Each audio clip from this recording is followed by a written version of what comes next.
about make money. Let me teach you how to make money. Let me teach you how to become millionaire. Someone is saying invest in real estate. Someone is saying invest in this. Someone is saying do this, do that. So knowledge of dunya, a lot of ways to make money. A lot of people become very educated. Yaqeen al-ilm, knowledge of deen. The knowledge which is from Allah, the knowledge is from Rasulullah sallallahu alaihi wasallam, knowledge of the Quran, Hadith. This is the ilm.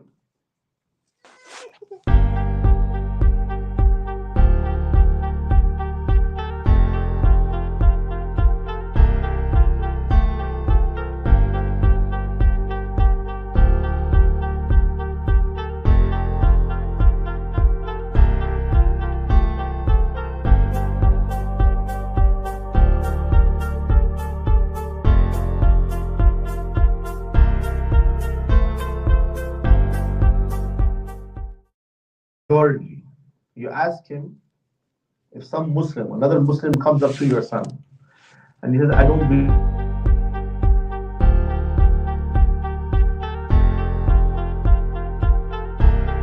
Yes, you can say La hawla wa la quwwata illa billah, you can say Tawbah, Astaghfirullah, Istighfar, all of that. But that Muslim, he's saying what? I don't believe in Hadith. He tells your son, I don't believe in Hadith. Because hadith was not written at the time of Rasulullah sallallahu alaihi wasallam. So how do we know the hadith we have today? And what the people who recorded the hadith, they were not messengers. They were not Sahaba. They're normal people. Rijal wa nahnu rijal. They're just men. So how can I believe in this man? I don't think it's true. They are Muslims. You know, they're the big fitna in the ummah. We call Munkireen Hadith. Munkir al-Hadith, someone who denied Hadith. They say Hadith, no, all this is man-made, made up. We don't need the Hadith, just Quran. And they even started giving, in Pakistan it happened, big fitna. In Punjab, there's one province in Pakistan, Punjab, denied the Hadith, and they had government influence. So the government supported them. And they used to give adhan in the Punjabi language. They had money and so many people. This is recent, just maybe a couple of years. So simple question. Someone comes up to your son, not to you, your son, and asks your son, one Muslim, this guy, he says he's Muslim, maybe Abdullah, he comes to your son Muhammad. And Abdullah asks Muhammad that I don't believe in Hadith. Your son Muhammad will say, no, my father said we believe in Hadith. Abdullah says, well, it was not written at the time of Rasulullah. So how do we know it's true? Do you think your son has the answer? Honestly speaking. Now, this is Abdullah. He says he's Muslim. He puts shak into your son. You, the father, you're a businessman. You have a grocery store. You have 7-Eleven. You have 3-4 cabs. Maybe you have an IT job. You're thinking, what? My son Muhammad is good, mashallah. He's going to school. He's going to college. But you don't know that your own son, he has shukuk.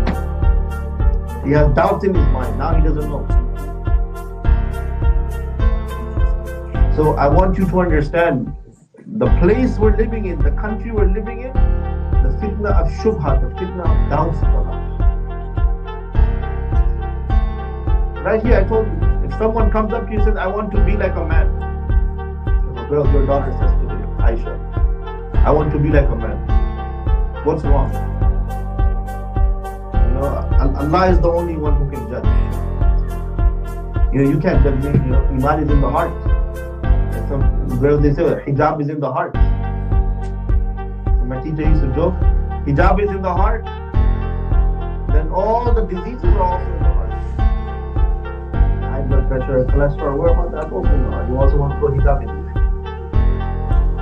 So it's very, very important. You have to educate the youngsters. Not just love Islam, but you have to learn ta'aleem.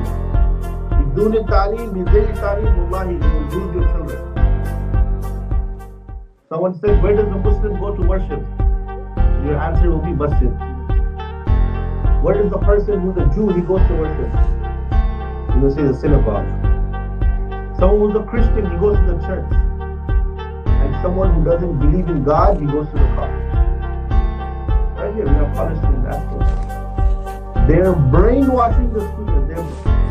They don't want you to think. The fitrah, which we believe, we grow up with, alhamdulillah, man is supposed to be a man, woman is supposed to be a woman, there is a God, there is a creator.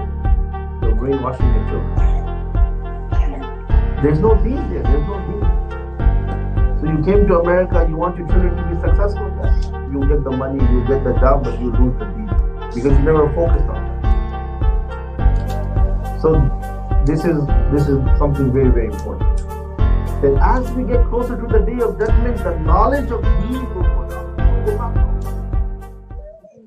In the khutbah today, I told the people, a very simple question I asked you. Your son, he graduates college, he gets a job, software engineering, IT job.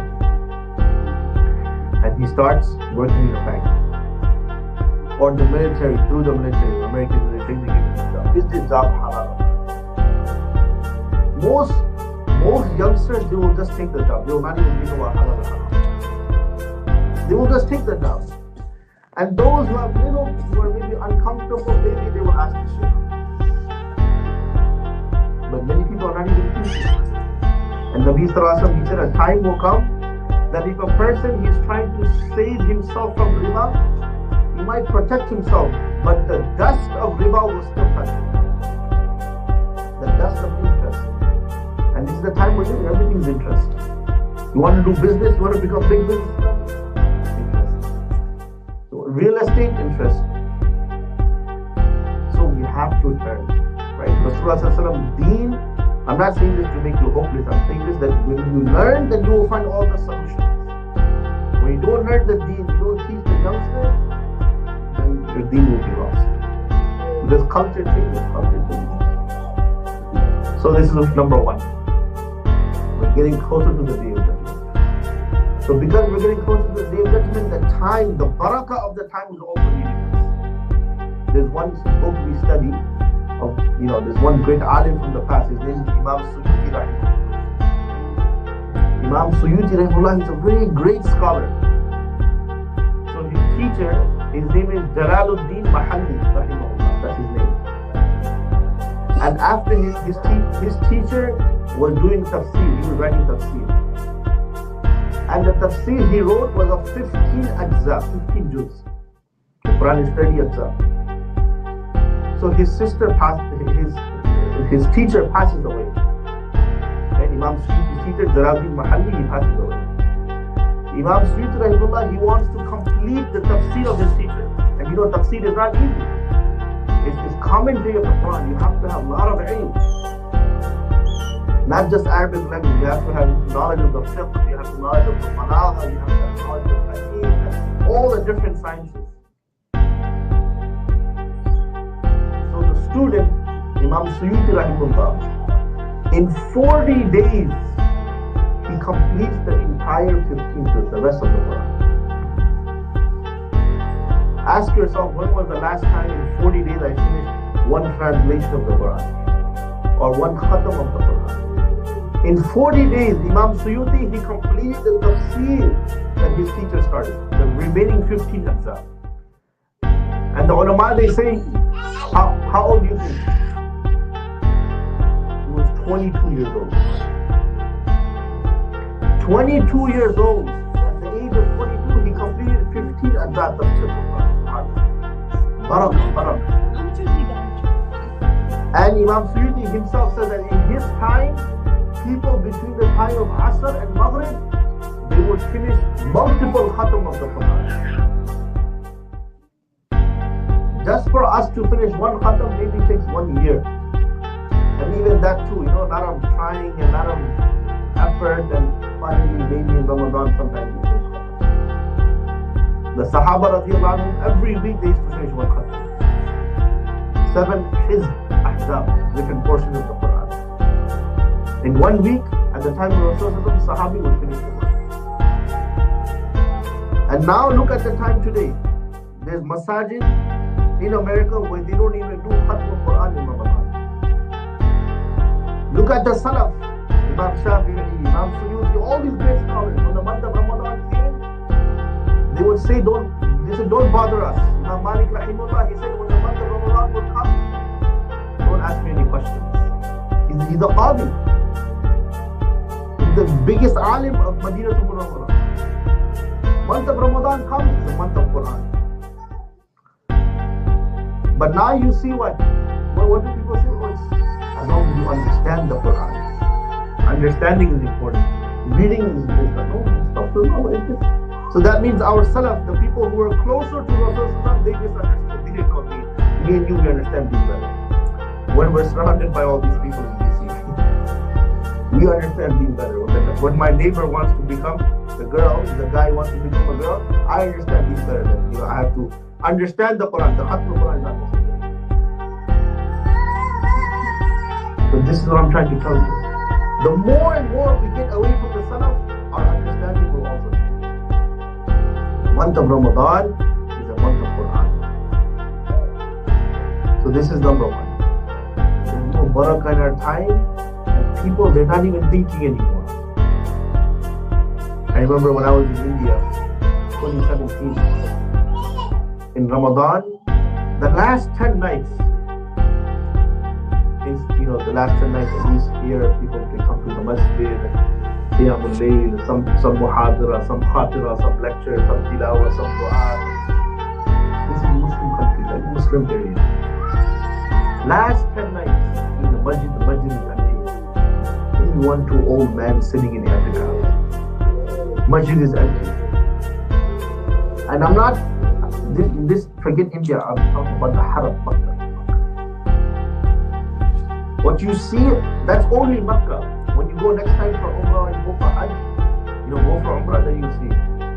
Leave the Haram and go to the other masajid. Then you will see the condition, what is happening. I was listening to one of the scholars, he was telling me. One of the local people in Makkah said, Sheikh, here, besides the Haram, the masajid, no one is even sitting in i'tikaf.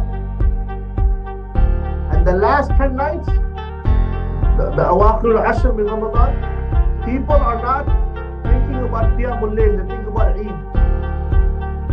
So all the men and the women, they're in the shopping mall, shopping. What clothes I'm going to wear, what is going to be the dishware, and this and that, and whatnot. We're preparing for Eid. This is a place where me and you, we spend thousands of dollars to go. But this is the reality. So my brother, my whole point of this is, we have to understand that the month of Ramadan is a great month. But the month will only benefit you when you want to change. If you have the mindset that Ramadan is going to come and it's going to be a nice time and I'm going to do good and I will recite some Quran, that's okay. Ramadan is the guest. When a guest comes to your house, you don't prepare the day the guest comes. When do you prepare? 2 weeks in advance, 1 week in advance. You tell your family members, you tell your wife, you tell your children, you tell your relatives. Our guest is coming from Somalia, our guest is coming from Ethiopia, our guest is coming. Make the house nice. What are we going to do? You don't say on Saturday when you're going to pick them up, oh, my wife's a guest. Your wife is going to get at you. Okay, the guest is coming, you go get all the food. Place the restaurant order $200 just for that. So in the same manner, Ramadan, very beautiful month. But in order for us to benefit from Ramadan, the change has to take place. Because in the hadith is mentioned, Rasulullah sallallahu alayhi wa sallam said,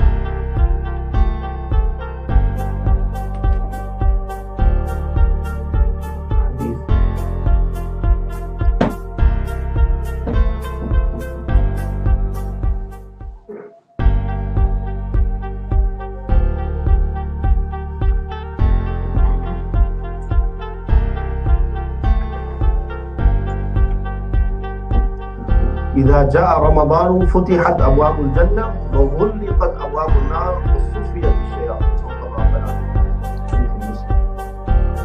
That when the month of Ramadan comes, فتحت أبواب الجنة, the doors of Jannah are open. Mercy, خير. وغلقت أبواب النار, and the doors of the hellfire are closed. وصفيت الشياطين, and all the small shaitan, all the devils are not. This one hadith is enough for this talk. Rasulullah sallallahu alayhi wa sallam, he said the doors of Jannah are open. Jannah is a place of Allah's mercy. meaning mercy is coming down to this dunya. More rahmah. Shahrul Rahmah, it's the month of rahmah. But this rahmah will only come to you if you are a rahim. Rahim means someone who has mercy on others. How many of us sitting here, maybe we have friends we didn't speak to for 10 years, for 5 years. Maybe we have business partners, he took a loan and he didn't pay me back my loan.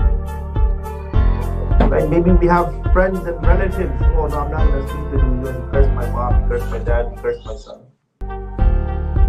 Rasulullah sallallahu alayhi wa sallam, he says the hadith, as-silatu, regarding silatul rahim. Al-rahimu mu'alliqatun bil-arsh.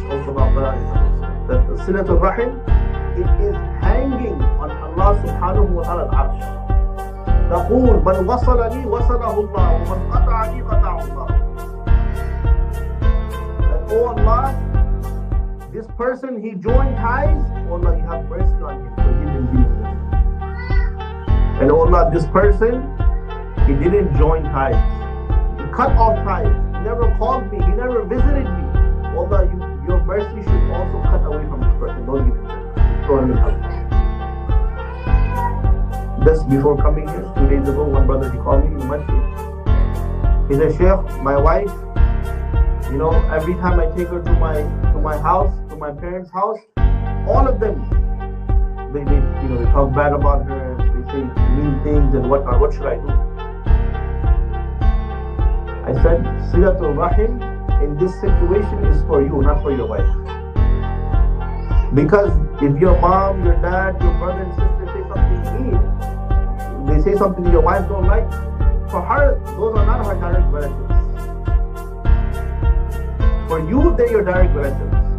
So you cannot cut off from your family just because they're troubling your wife. For you, the hukum is you still have to join ties. If you cut off from your family just because they're saying something to your wife, then you will be considered someone who's qati or raham. You're cutting off the ties. Knowledge of deen. So, this is the month of rahmah. You want Allah's rahmah to come on you. But how is the rahmah going to come on you if you don't have His rahmah on others? There's someone from your community, maybe businessman, he didn't do good business dealing, so he stopped talking to him. One companion, he came to Rasulullah sallallahu alaihi wasallam. He said, Ya Rasulullah, I'm good to my relatives, or more or less, or maybe I'm good to my parents, but they always talk bad about me. And they're always giving me musibah and taqleef. What should I do? Rasulullah sallallahu alaihi wasallam said, you still be kind to them. Because the mu'min, he doesn't deal with people like how they deal with him. This is the kuffar mindset. The kuffar, if you be kind to me, then I will be kind to you. If you're mean to me, then I will be mean to you. Rasulullah said, I have been sent to perfect akhlaq. And what is the akhlaq of Rasulullah sallallahu alaihi wasallam? Silman qata'a. The one who cuts off ties, you go join ties. If there's a cousin, if there's a family member, if your parents, if your brother, your sister, they don't want to speak to you, no problem. You go speak to them, because you're not speaking to them because of them. You're speaking to them because Allah is telling you to speak to them. Allah is watching, Allah is seeing. And Allah knows that you're going for His sake. So maybe that person doesn't want to speak to you, but Allah will still reward you because you are fulfilling your obligation. Wa'afu amman zalamak. The person who did dhulm to you, maybe he's going to lie about you in the community. Maybe he took a loan never to give you any money. Maybe he crashed your car and he never covered the damages, whatever it is. It's okay, I'll forgive you for the sake of Allah. The one who forgives the zalim on the day of judgment, Allah will forgive. وَأَحْسِنْ إِلَىٰ مَنْ أَسَاءَ إِلَيْكَ. The one who is not good, whose conduct is not, you be good to him. And this is what Rasulullah said. That Rasulullah, he's in Makkah and he's in sujood. And he's in sujood, and Utbah bin Rabi'ah, he comes and he takes the intestines of the camel and he puts it on Rasulullah sallallahu alaihi wasallam. Rasulullah, he's in sujood, it's very heavy. On his back, on his neck. If Nabi sallallahu alaihi wasallam wanted, he could break the salah. Because the hukum is, if you're praying salah, and if you're going through any difficulty, if you feel your life is in danger, then the hukum is break. Rasulullah didn't say anything. Rasulullah didn't say anything. But after Salah, the person who cursed Utbah was the daughter of Rasulullah. Nabi Sallallahu himself never cursed. And even when he made dua against someone, it was because someone hurt one of his companions. So, Rasulullah teaches Makarimul Akhlaq, the best of the characters. So this is very, very important. This is a month of Rahmah, but you have to become Rahim. You need to have mercy. If you see some youngster coming to the masjid, maybe he has earrings, maybe he has tattoos. Many of the elder brothers, in my community especially, the elderly people, they look at the person, oh, maybe he's in the wrong place. Maybe he was supposed to be in the bar. The GP has brought him somewhere else. Because the bar and the masjid, same location. So maybe he got confused. So everyone looks at him, talking. That brother, maybe he's so far from the deen, and he's coming to the masjid after a long time, and his heart, he's very heavy, and he wants to do tawbah, but see all the people looking.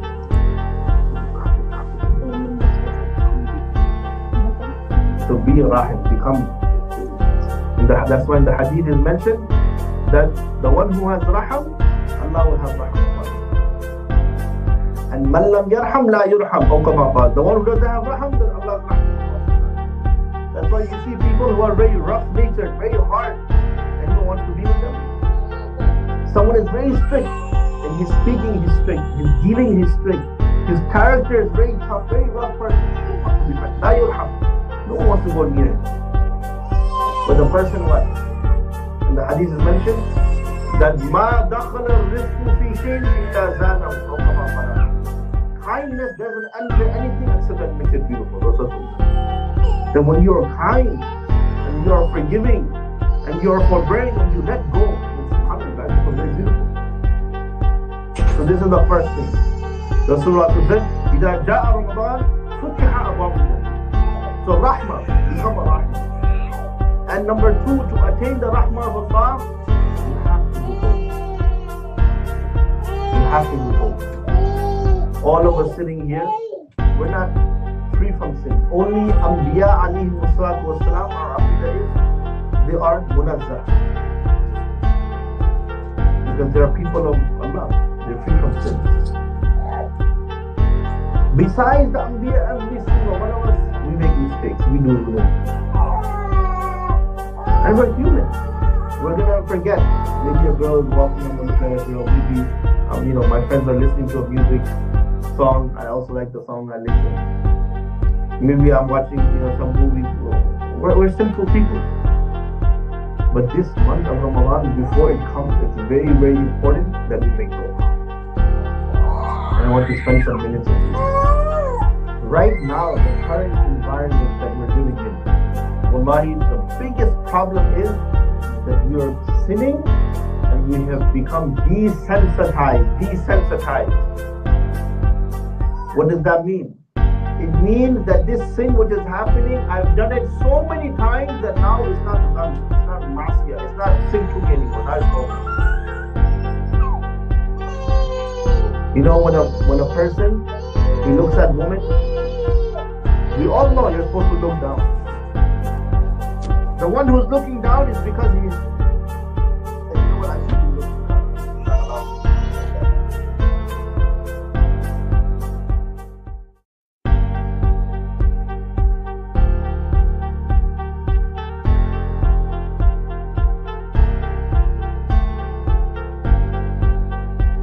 Someone who does sin openly. Because he's doing sin openly. He's not supposed to be looking at that girl, but he's looking at her. And he has no haya. إِذَا فَادَكَ الْحَيَا فَفْعَلْ مَا شِئْتَ. Because haya means Allah is watching you, so I should not be looking at that. And same thing applies to the sister upstairs, so you should not be looking at any man. And the third person, if he's looking at the woman and he's getting ladda, he's getting, haram pleasure. And he's not even thinking he's doing wrong anymore. He thinks he's completely fine. This is the problem.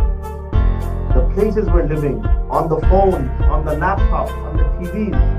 What is it? Music, women, everywhere. And our kids, even your son is 2-3 years old, you want to put some video on for him, what is it? What is in the video? Music. So from a young age, they want you to listen to music. So when you grow up, you think music is going to be haram? Think about this. When you were young in your country, I remember when I was small, music was maybe just like in the screen. The toys didn't have any music. I still remember 4 years old, my dad, he gave me an airplane. There was no music in the airplane. It was a small airplane toy, no music. But in this country, every single thing has music. From a young age, this is how they train you. They're doing their tarbiyah. What is Islamic tarbiyah and what is the kuffar tarbiyah? What is the kuffar tarbiyah? You grow up. You grow up while listening to music. You grow up seeing what? Women wearing short clothes. Your mom, your daughter, the toys as well. So when you become desensitized to a sin, then you don't think you're doing wrong. So then when something happens to you in your life, say, Allah, we heard the Imam and the Khatib say, Allah, you are Rahim, you are Kareem. Why do I still have a job? Why do I still have I'm doing everything good. But the real question is, this man, he doesn't even know that he's doing sin. Because he's become desensitized. And he thinks everything is normal. This is a big problem. This is a very big problem. So you have to make tawbah. And tawbah from what? Ask Allah for forgiveness. That, oh Allah, I am 50 years old, I have white hair, I have gray hair. Now, as you get older, right, you start feeling the pain in your knees, your back, right? You can't run like how you used to. Going up the stairs, down the stairs, not easy anymore. So our body is telling us, you're getting old, you're going towards the qabr. But the eyes and the heart and the brain, we're still looking at the old. We're still listening to the music, we're still disobeying Allah, we're still gambling, we're still doing haram things. So make tawbah.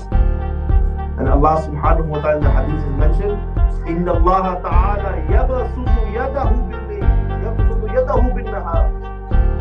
Allah spreads out His hand. And the ulama, they say, Allah's mercy is so great that Allah doesn't punish the person who's doing the sin. The person, when he does the sin, when he does something wrong, he gambles, he lies, he cheats, he does dhulm. Muslim, Allah doesn't punish him. Yabsutu yadahu bin-nahar. Allah is waiting for your tawbah. Hatta yatuba musi'un nahar. Hatta yatuba musi'un layl. All the way till night time, Allah is waiting for your tawbah. If Allah wanted, He's qadir. He can immediately punish you. That's when the hadith is mentioned, that when a person, that when a person, he does a sin. When he does a sin, Allah sends an angel. And the angel, he makes an announcement that, oh man, oh insan, Allah subhanahu wa ta'ala is qadir on punishing. And Allah subhanahu wa ta'ala is Rahim, He loves to forgive. Allah chooses to forgive. And when a person, he does a sin again Allah sends an angel. That, oh man, Allah subhanahu wa ta'ala can take you to account, He can punish you. But Allah subhanahu wa ta'ala loves to forgive, He can also forgive. And a person, he does tawbah, Allah forgives him. Third time a person, he does a sin, again the angel comes, makes the same announcement. And then the angel says, no matter how many times you make a mistake, Allah will always forgive. So the shaitan is the nafs, right? The hadith says, Sufiyat al-shayateen are locked up. So before Ramadan, if there's a certain sin you're doing, watching videos, looking at women, listening to music, some haram business, whatever it is, make tawbah, turn to it. Because I've seen people in my life, at the end part of their life, last part of their life, Allah subhanahu wa ta'ala's mercy is that Allah subhanahu wa ta'ala, He doesn't destroy them or punish them, but they get into a serious medical condition, stroke, diabetes, and dialysis. This is rahmah from Allah, because what? Kullu musibah yukaffiru dhunub. Every single musibah, every single calamity that comes, then the believer, his sins fall off. But we don't want to end up in that situation. So make tawbah now. And when you make tawbah, be sincere, because a tawbah and nadam. The asl of tawbah is to have regret in the heart. That, oh Allah, you let me walk. Oh Allah, you let me talk. Oh Allah, you gave me a family. Imagine you get up one morning. I was just watching one of my friends, he shared the video. Eyes. We all have eyes. We all love Baytullah, Ka'batullah. We love. Imagine you go to the haram and you can't see the Kaaba. You go to the haram and you can't see the Kaaba. How would you feel? So there's a group of young brothers making tawaf, and the guy in the back is telling them, now you are by the Kaaba, and there are this many people there. All those people, they cry because they can't see the Kaaba. Allah gave you these two eyes not so that you can look at haram, but Allah gave them to you so you can worship Allah. And when you do a sin, know very well that Allah can take away your eyesight. The same Allah who gave you the eyesight when you came out of your mother's womb is the same Allah who can take it away from you. So make tawbah. So first, you have to fix your relationship between you and Allah. That Allah's in'am upon you every single second. Every single second you're talking, you're walking, your heart is beating, everything in your body, everything is from Allah.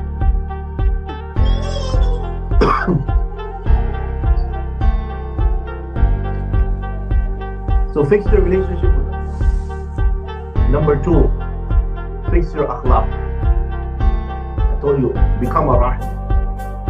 That if you see that your akhlaq is not good, that people, they don't want to speak to you because whenever you speak, you're cursing someone, or whenever you speak, you're making fun of someone.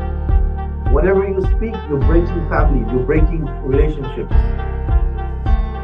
You see, the power of tawbah is that when you ask Allah that, oh Allah, I am sinning. Oh Allah, I have this sin, I have this issue. Oh Allah, please help me. Allah is qadir ala kulli shay. He can change everything. You can't do anything of your own. Allah says in the Quran, هَلْ أَتَى إِنسَانِ حِينٌ مِنَ الدَّهْرِ لَمْ يَكُنْ شَيْئًا مَذْكُورًا. Wasn't there a time that Muhammad was even in the dunya? Hanif was in the dunya? Abdul Qadir was in the dunya? You weren't even here. Who brought you to dunya? Allah brought you to dunya. From Adam to Wujud, you were not existing. No one even knew about you. Allah brought you here. And a time will come, Allah will take you away. So you have no control over yourself. So what you have to do is you have to turn to Allah. And whatever problems you have in your life, you ask Allah. Allah, I have this problem, I have this problem, I have this problem. Allah, please help me. The month of Ramadan is coming. Allah, I want your rahmah. I don't want it to be such that Ramadan comes and I'm still doing the same sin. Because then you are mahroom, you are deprived. Because these sins, they're like a tree, they're like a plant. If you give the plant sunlight, water, fertilizer, the plant will grow. When it gets strong, the roots get very strong. If you want to cut the plant when it's just growing, it's going to be very easy. When you're doing a sin and you just started doing it, it's very easy to stop. But the more you do the sin, the plant grows and grows and becomes a big tree. Now you want to cut the tree, you can't cut it with your knife. You have to call the company. Right? You have to hire someone who has electrical saw. And maybe even he can't cut it. A bigger company has to come because the roots are very strong. In the same manner, that's how the sin is. It grows. And it affects your entire life. So when you do tawbah, Allah subhanahu wa ta'ala, He gives you ruhaniyah, He gives you the energy. And He makes it easier for you to stop your sin. But you have to keep on making it. It's not going to happen just overnight. You have to commit to it. That's why the ulama, they say, what are the conditions for tawbah? First and foremost, whatever sin you are doing, immediately you stop it. If you are someone who's addicted to drugs, you make tawbah. What is a tawbah? What is the sign that your tawbah is accepted? That you're not in drugs anymore. That those people, those bad company, you're away from them. You're not using that money to buy drugs. And number 2, you have azam, that oh Allah, I will never do this again. And you have nadab, you have sorrow in your heart. That oh Allah, this is going to happen. Destroy destroy this body which you gave me as a reward. And then number 4, if there's any financial dealing with someone where you took someone's money, then you go and you return the money. So this is the second point. Fix your character. Make tawbah of your character. And then in the hadith of Rasulullah sallallahu alayhi wa sallam, he said, وَغُلِّقَتْ أَبْوَابُ النَّارِ. All the doors of Jahannam is locked up. So Allah makes it very easy for me and you in this month. In another hadith of Rasulullah sallallahu alayhi wa sallam, he said, جَعَلَ اللَّهُ صِيَامَهُ فَرِيضَةً وَقِيَامَ لَيْلِهِ تَطَوُّعًا. This is very, very important. In the beginning I said, the more serious you are and the more you prepare for an event, then that is how much more you can benefit from that. Very simple example, take an exam. All of us here took an exam. When we're in school or for a certain job or for a certain degree. When do you get serious about the exam? The day of the exam or before the exam? Before the exam. If someone he gets very serious on the day of the exam, what is going to happen? Is that going to help him? It's not going to help him. Because that means he did not study well. But if you're serious 2 weeks, 2 months, 1 month before the exam, then you're going to start studying, you're going to start preparing. So when the exam comes, it becomes very easy. Many of us in the month of Ramadan, we want to change, but we wait for the month to change. No, my brother, this is very hard. You have to start changing from before. One is the aspect of tawbah, and number 2, one is the aspect of muhasabah, hasib nafsa. Take account of yourself. If you're a businessman, you take account of your business every single day. Take account of yourself. How did I spend my day? I know I have to work from this time to this time. I have this many responsibilities. How much of my time did I take out to read the Kalam of Allah, Book of Allah? Because the more we make sacrifice for the deen, the more it will become easier for us. It's not going to happen. Don't think Jibreel is going to come and poof, the entire Ramadan, subhanAllah, everything will become easy. No. But brothers, we have to start changing our schedules. There's the Qiyamul Layl, then we have to do the Suhoor, and plus we also have to work, and then we have the Iftar. And as the brother is passing around food, one point came to my mind.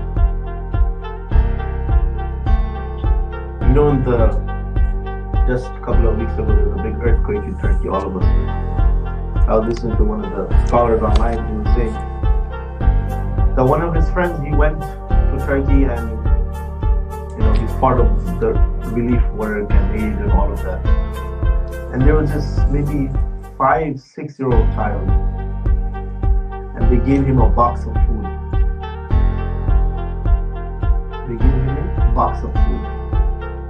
And that child, he looked at that man, and the man who gave him the box of food, he said, Wallahi, I felt as if he was looking through my heart.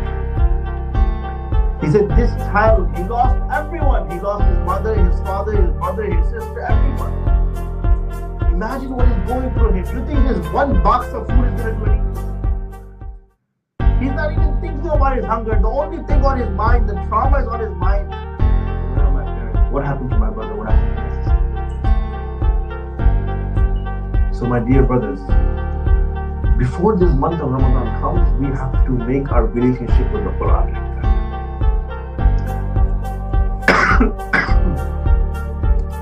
That this Quran, which has so much power, that Umar radiallahu anhu says, إِنَّ اللَّهَ يَرْفَعُ بِهَذَا الْكِتَابِ أَقْوَامًا وَيَضَعُ بِهِ آخَرِينَ. That this Quran is so powerful. Umar radiallahu anhu says this. And Umar radiallahu anhu, he was someone that his father said, you can't even do a simple task, you can't even hurt the camels. You're so stupid. And Umar radiallahu anhu, after Hajj, he's near the mountain and he's saying, Inna Allah yarfa'u bihadal kitabi aqwaman wa yada'u bi akhirin. Oh Umar, there was a time where your father, he said, you can't do anything in life, you're a loser, you're a failure, look at you now, you're a human being.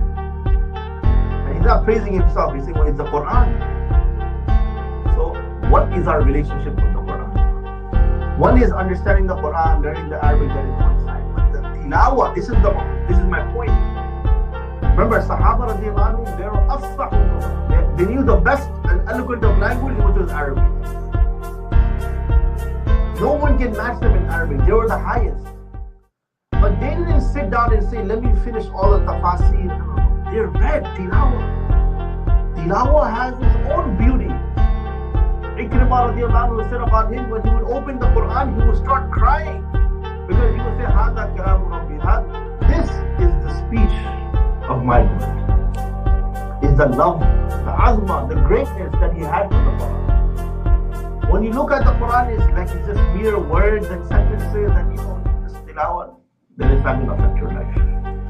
But when you actively try to read some portion daily, then you get halawa, you get sweetness in that tilawah. And that is what we want.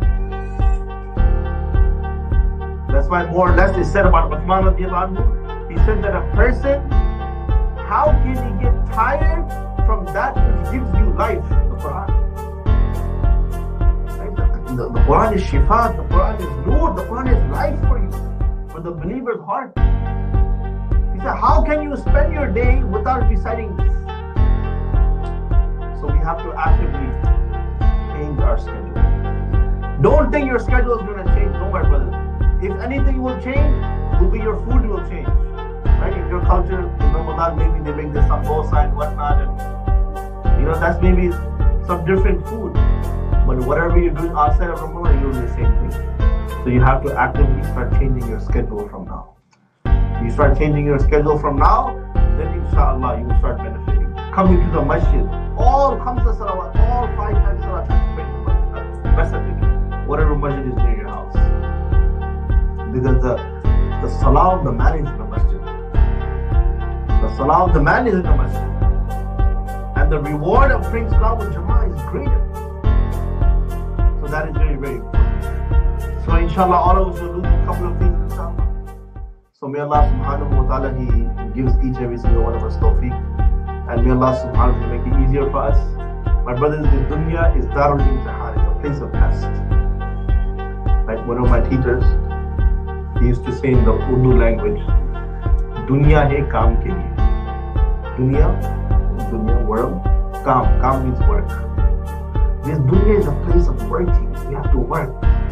This is not like for the kuffar, this is a place of rest. And dunya, sijnul mu'mini wa jannatul kafir. So once Hassan radiallahu anhu, Hassan and Hussein radiallahu anhu, right? One Jew, he looked at Hassan radiallahu anhu and he said, didn't your grandfather, meaning Rasulullah, didn't he say, Dunya sijnul mu'mini wa jannatul kafir? The dunya is a prison for the believer and is a jannah for the kafir. But I see you have nice clothes and you have a nice conveyance, a nice camel. And look at me, I'm a Yahudi, I'm not a Muslim. My clothes are tattered, ripped, I'm in poor condition. So you know what he said? Hassan radiallahu anhu said, yes, you're right, my grandfather did say this. But this dunya is a jannah for you kafir, because in the hereafter the punishment is a lot. So compared to the punishment what Allah has stored for you, this dunya is jannah. And for me, this dunya is sijil. I'm masjoon, I'm in prison. Because the naeem and the bounties that Allah has prepared for me in Jannah, this dunya is like a prison for me. There's so many things I can't do here, but in Jannah we're allowed. So, in order for us to really change and to get close to Allah subhanahu wa ta'ala, we have to have the niyyah. And Allah subhanahu wa ta'ala helps the person with the niyyah in there. Bighairi niyyah, no help of Allah will come. Make the niyyah now.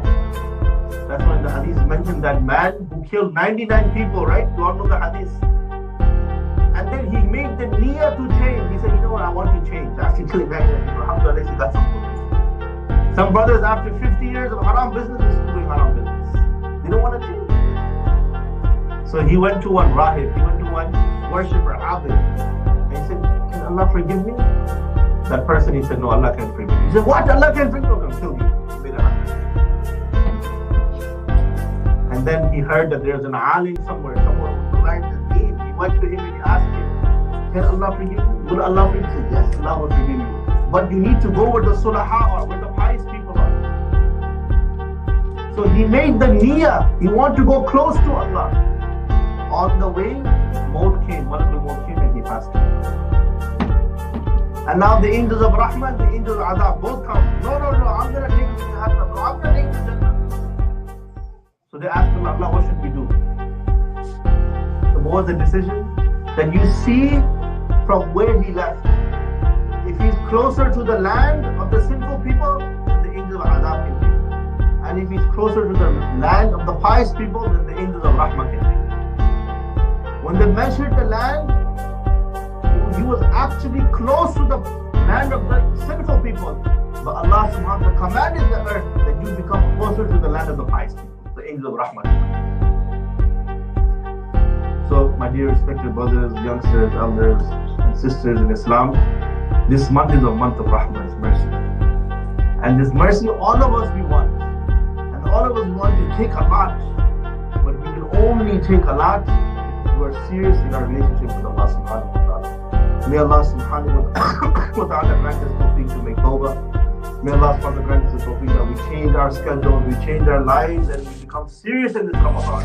And make this Ramadan the best Ramadan of our lives. And how many of our Ramadan there yet to come, that may Allah subhanahu wa ta'ala make each one better than the next. And may Allah subhanahu wa ta'ala grant His qurb, may Allah subhanahu wa ta'ala grant His closeness and His special mercy. وَأَقُولُ قَوْلِي هَذَا أَسْتَغْفِرُ اللَّهَ لِي وَلَكُمْ وَلِسَائِرِ الْمُسْلِمِينَ فَاسْتَغْفِرُوهُ. جزاكم الله خير.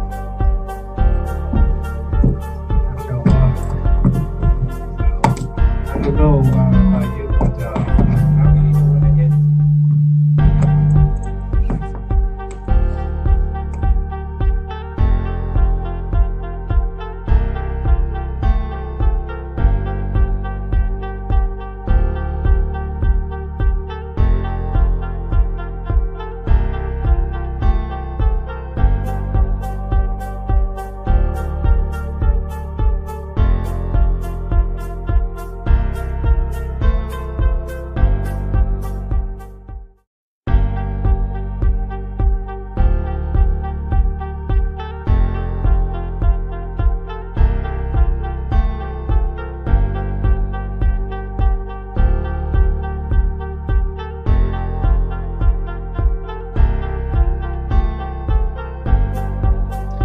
لم يمنعهن الحياء من أن يتفقهن في الدين.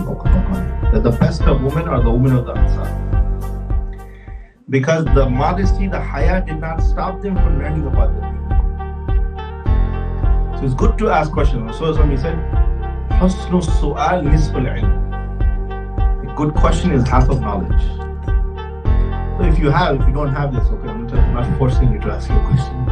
Inshallah, the sisters, you can write down the sentence if you have any questions.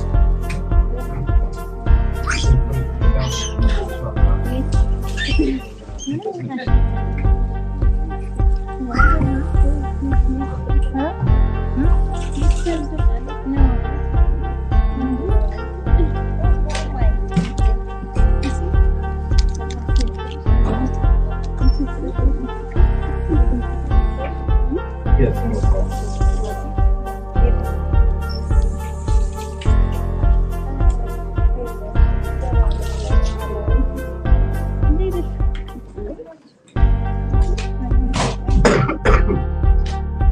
Yes, brother.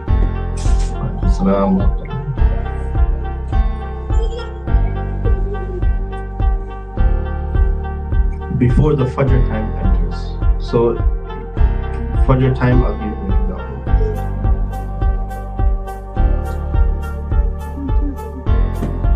On your Adhan app, right? If you go on for Fajr, it says 4:58. There are different degrees of, how far the sun is from the horizon. So depending on what method you adopt, either you do the 15 degrees or you do the 18 degrees, especially in the month of Ramadan, it is better to go by the 18 degrees. Because Fajr enters when Subah Sadiq. And Subah Sadiq means when you look at the twilight, there is a light in the horizon which is horizontal. In fiqh, all madahib say the same thing. This is not, mukhtalafin, different opinions. So when we look in the horizon, there's two types of light. Right now in cities, DC, you can't really see it, but if you go in the outskirts with farmland there, you can see it. So there's one known as Subah Kadib, which means the fake morning. Alright? And this light, it comes, but it is vertical. So Rasulullah sallallahu alaihi wasallam in the hadith, he said, let not the adhan of Bilal stop you. Meaning, Rasulullah sallallahu alaihi wasallam, he would tell, at the time Rasulullah sallallahu alaihi wasallam, in the month of Ramadan, he would have the blind Sahabi Abdullah bin Maktoum and Bilal. So when Abdullah bin Maktoum, he would give the adhan, this adhan, Rasulullah said, this is not the adhan for Fajr. This is the adhan that Subah Sadiq is coming closer. Quickly finish your suhoor. Okay. So one is the light which comes in the horizon, which is vertical. And one is the light which comes in the horizon, which is horizontal. When you see the light becoming horizontal in the horizon, early morning, that means Fajr has entered. When this time has entered, now no more tahajjud. Tahajjud is over. You can pray nafil, but the reward, which is the qiyam wal layl, tahajjud, is over. You have to wait the next night. Is all the way from Ba'd al-Isha till Fajr time enters. And the most virtuous, this is probably your question, what is the best tahajjud? The best tahajjud is the tahajjud wherein the most sacrifice, more mujahada. So, simple person, he's working, he comes back from work, he goes to the masjid, he does iftar, he stays, he does a tarawih, he goes back home. Now for him, when he goes to sleep, the next time he's going to get up is either for Fajr or for Subuh. So if he gets up, let's say, right now I told you, the Fajr time enters according to 18 degrees, 4:58. If he gets up 4:30, it's lot of mujahada, right? It's sacrifice, because for Fajr you're going to get up anyways, inshallah. But to get up half an hour earlier, right now Ramadan, to get up half an hour earlier and to pray, to make wudu is difficult because you want to sleep, right? But the more sacrifice you make, the greater the reward. So yes, the ulama, they say, then the hadith Rasulullah sallallahu alaihi wasallam, Abu Hurairah radiallahu anhu, he came to Rasulullah, he said, Ya Rasulullah, I find it very difficult for me to pray tahajjud. So what do you advise me? So Rasulullah sallallahu alaihi wasallam told Abu Hurairah that if you know that you can't get up, then pray before going to sleep. If you know you can't get up, then pray before you go to sleep. Rasulullah sallallahu alaihi wasallam is teaching him that to do ibadah, you also have to train yourself. Just like when you go to the gym, you can't start picking up the heavy weights. Right? If you start picking up the heavy weight, what is going to happen? You're going to hurt your back. You'll never go to the gym. So what? Train yourself. Slow steps, baby steps, small steps. So in the same manner, Ramadan is coming from now. Before going to sleep, maybe 2 rak'ah, 4 rak'ah, 6 rak'ah, whatever it is. Right? Maybe in the first rak'ah, you recite small surahs. Falaq, Nas, Qul ya ayyuhal kafirun, Idha. Second 2 rak'ah, maybe a little bit bigger. Washamsi wa du'aha, wattini wa zaytun. Right? Do this for 10 days. Right now time is less, but do it for at least minimum 10 days. If you want to build any habit, minimum 10 days. Once it becomes a habit, then inshallah you can start increasing.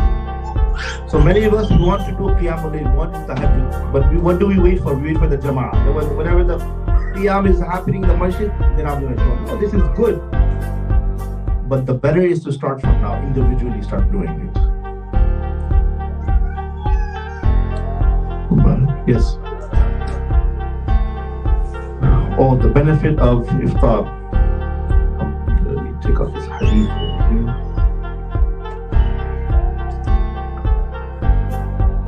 Till then, is there any other question? Anyone else has?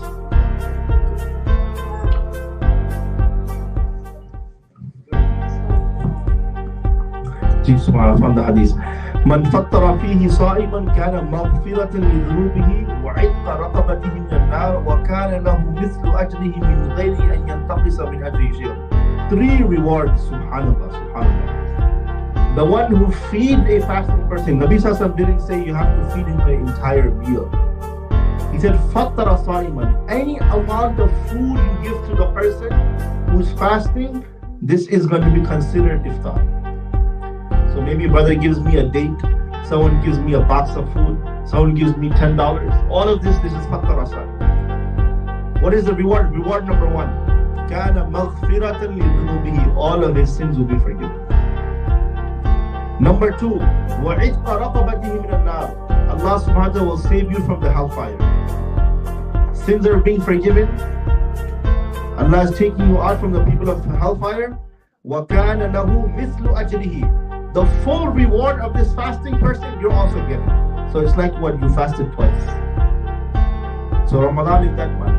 Right? There's many people in our community. Wallahi, there's people in your community who are poor. Just the other day, I was driving to the store and I saw one lady with 6 of her kids. She didn't have a car. She said, Sheikh, can I get a ride? I said, no problem. So look. Yes, there are people back home. It's good to support the people back home. But in your own community, this is the best sadaqah when you look for the faqir. Because now you're going to have a relationship with him. Otherwise, all these different organizations, they're good, mashallah, helping hand and all of this. But you're not seeing the faqir. Rasulullah taught us that you have raham on the masakin. And Nabi Sallallahu, he made dua, Allahumma ahyi miskinan. Oh Allah, allow me to live as a miskin. Wahshurni fi zumrat al-masakin. Oh Allah, on the day of judgment, the poor people raise me. How are you going to feel that if at home you already know your wife is going to cook this and you're only going to know what a miskin is when you see the miskin. When you go see him, look for him, sit down with him, feed him, take your children, take your daughter and sit with the miskin. Wallahi, the culture will literally raise. Especially with the hand sanitizer every day, we always want to have sanitizer in hand. No, go see the miskin, the masakin. Allah's rahmah is on them. The month of rahmah, I told you, want rahmah, go look for the miskin. It's very different feeling. Then some rahmah will come into your life.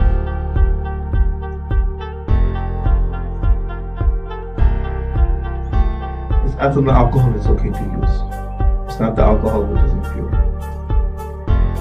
But there are hand sanitizers without alcohol. It's a little bit more expensive. Anything else, my goodness?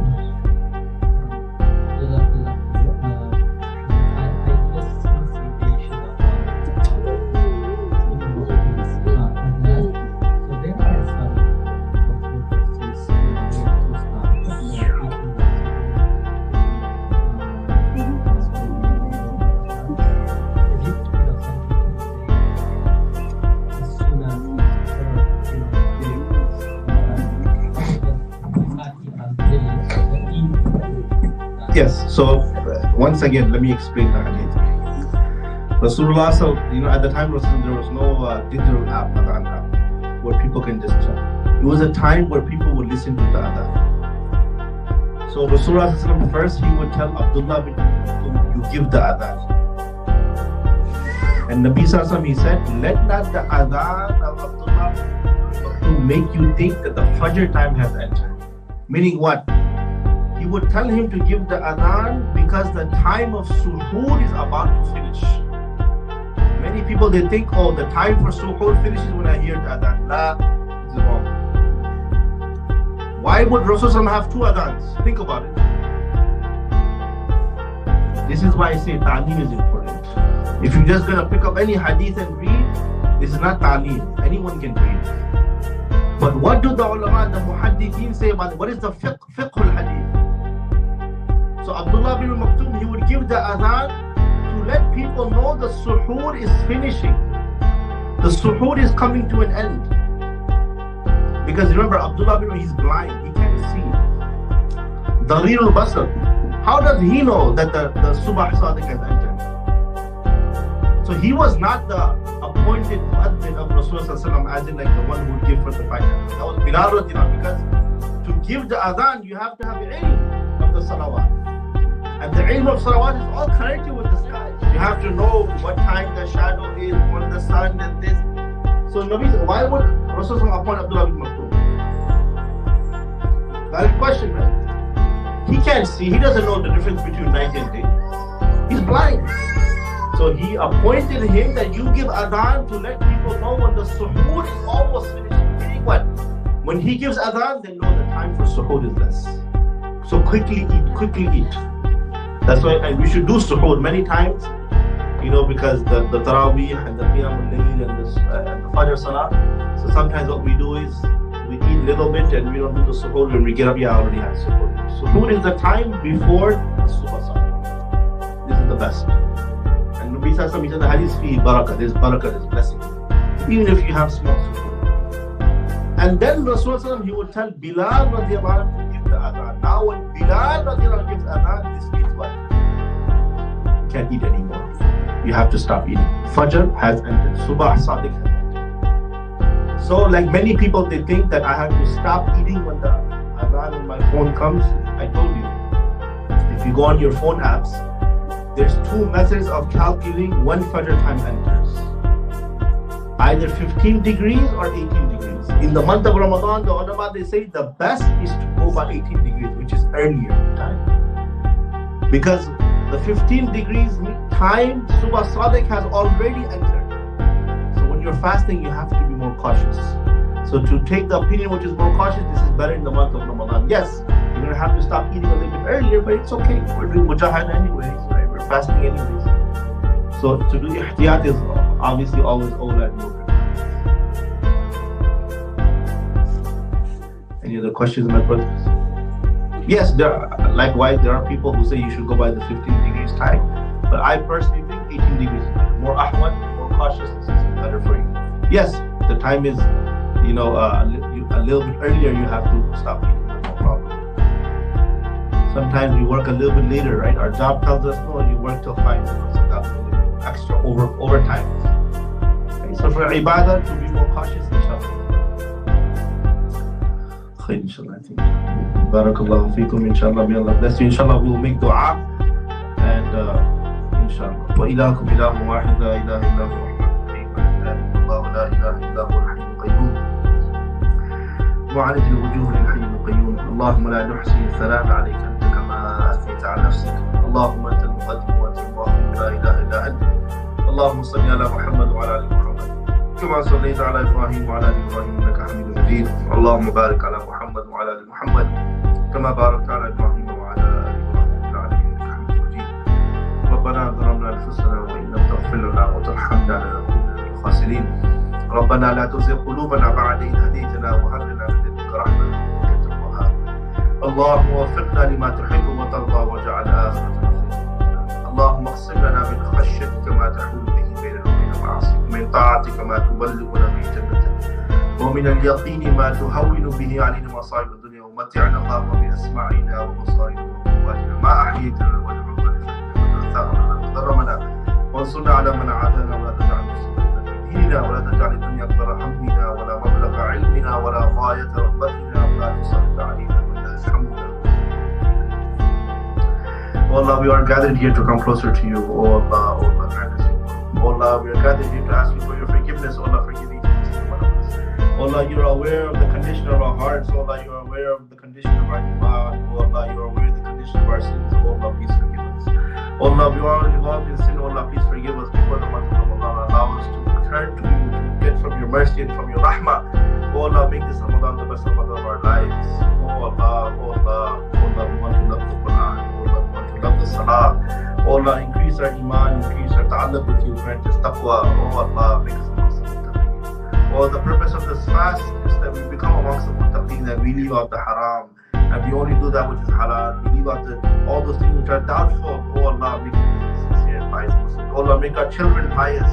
And all those brothers who are facilitating this program and this masjid, and who are donating and helping out in any way for this program and for this masjid, oh Allah, you put immense barakah in their lives. Oh Allah, you accept this community and whatever their needs are, oh Allah, you fulfill the needs of this community. All the youngsters in this community, make them righteous and pious leaders and good righteous Muslims. Oh Allah, all those youngsters who are looking for a suitable partner, Ya Allah, oh Allah, you grant them an appropriate partner, an appropriate spouse, Ya Allah. Oh Lord, protect our youngsters from haram. Oh Lord, protect them from zina, protect them from alcohol and drugs and from the fitna, all that is around them. Oh Allah, whoever is looking for a halal job, oh Allah, you grant them a halal income. And oh Allah, whatever sins that we are involved in which is difficult for us to leave, oh Allah, you help us and allow us to leave these sins. Oh Allah, the month of Ramadan is coming, brothers have the intention to donate towards the iftar and whatever you do, oh Allah, you accept it, you make it easy for them. Oh Allah, you accept our amal and you grant us the tawfiq to recite the kalima la ilaha illallah Muhammad Rasulullah at the time of our death. Oh Allah, you accept each and every single one of our actions. Oh Allah, all the people who have passed away from this community on the entire Muslim, oh Allah, forgive them. And oh Allah, all those people who are sick, who are making dua, oh Allah, you grant them complete shifa kamila ajila muslimina daima. Oh Allah, you keep us healthy and with ربنا تقبل منا إنك أنت السميع العليم وتب علينا إنك أنت التواب الرحيم. وصلى الله تعالى على خير خلقه محمد وعلى آله وصحبه أجمعين برحمتك يا أرحم الراحمين. جزاكم الله خير to the First Hijrah Foundation for allowing me to come here to